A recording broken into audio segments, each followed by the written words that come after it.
کو رسول اللہ صلی اللہ علیہ وسلم نے فرمایا کہ جس علاقے میں کوئی بیماری پھیلی ہوئی ہو اس علاقے میں مت جاؤ. کوئی وبا پھیلی ہوئی ہے تو اس علاقے میں بولو بھائی مت جاؤ. حضرت عمر رضی اللہ تعالیٰ عنہ شام کے سفر پہ تھے. شام کے سفر جب شام کے بارڈر پہ پہنچے ہیں تو حضرت عمر رضی اللہ تعالیٰ عنہ کو علم ہوا کہ شام میں وبا پھیلی ہوئی ہے, بیماری پھیلی ہوئی ہے. حضرت عمر نے وہیں اسٹے کیا. پریشان ہو گئے کہ ہم شام میں جائیں یا نہ جائیں.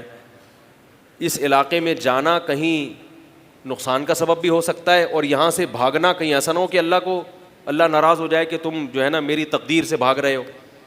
تو عبد الرحمن ابن عوف رضی اللہ تعالیٰ عنہ نے حضرت عمر کو یہ حدیث سنائی کہ میں نے رسول اللہ صلی اللہ علیہ وسلم کو یہ کہتے ہوئے سنا ہے کہ جس علاقے میں وبا پھیلی ہوئی ہو اس علاقے میں سفر مت کرو. حضرت عمر نے ارادہ کیا واپسی کا, نہیں جائیں گے. اب اتنا لمبا سفر کر کے گئے.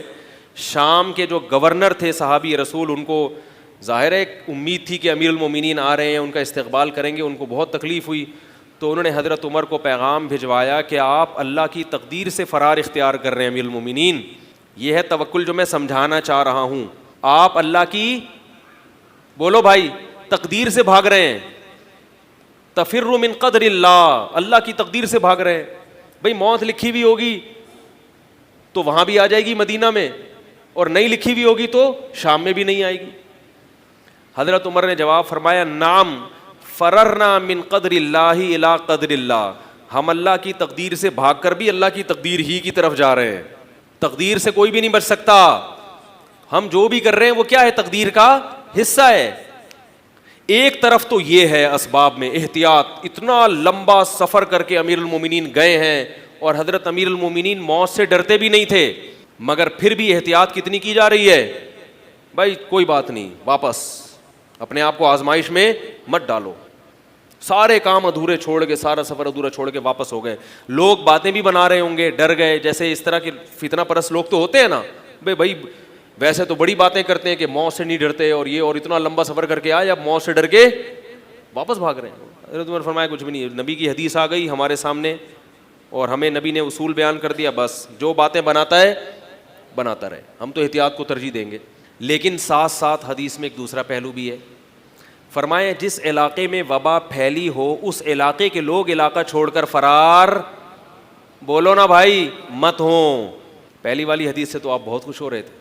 اس علاقے کے لوگوں کو وہاں اسی تقدیر پر صبر کرنے کا حکم ہے, ان کو بھاگنے کی اجازت نہیں ہے. کیوں؟ علماء نے اس کی مختلف حکمتیں بیان کی ہیں.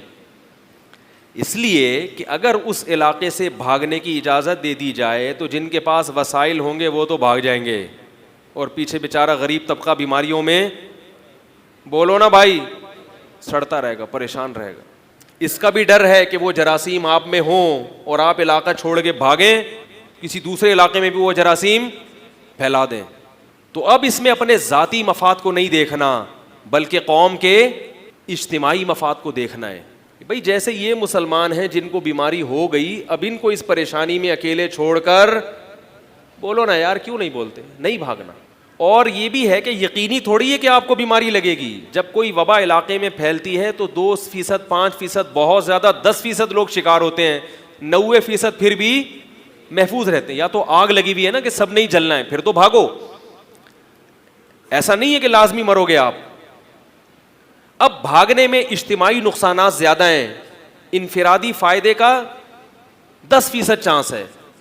تو شریعت یہاں اجتماعی فائدہ دیکھتی ہے اور آپ کو وہاں سے بھاگنے کی اجازت نہیں دیتی.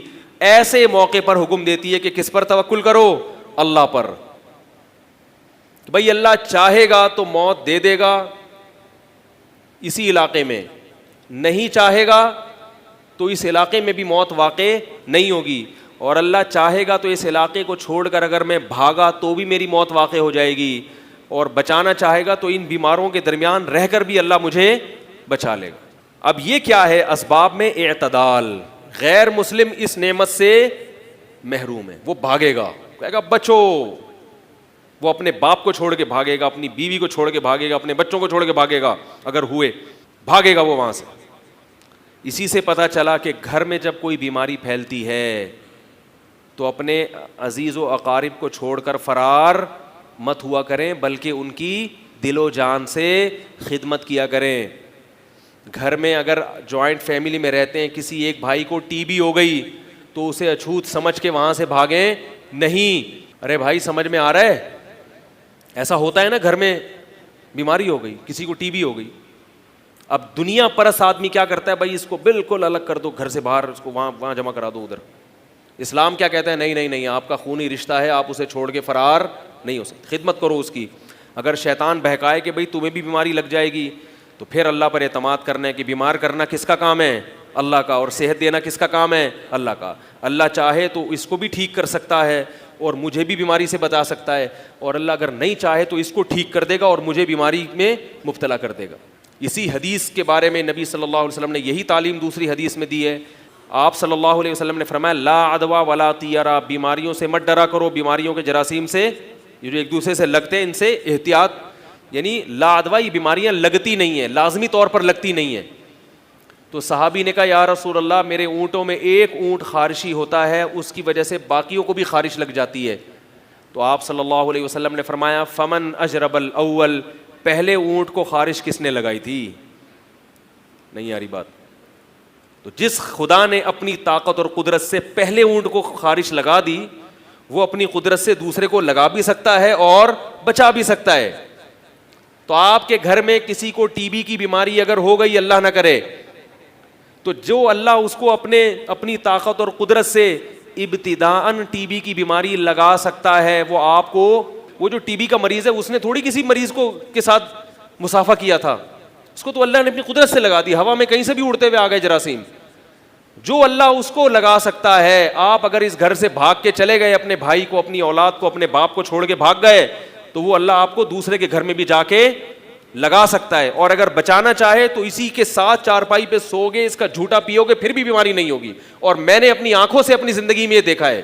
یہ واقعہ میں کئی بار بیان کر چکا ہوں کہ ہمارے پڑوس میں ایک ٹی بی کے مریض تھے. یہ بات بھی 20-25 سال پرانی ہے. اس وقت ٹی بی کی ایسا علاج دریافت نہیں ہوا تھا, اکثر لوگ مر جاتے تھے ٹی بی میں.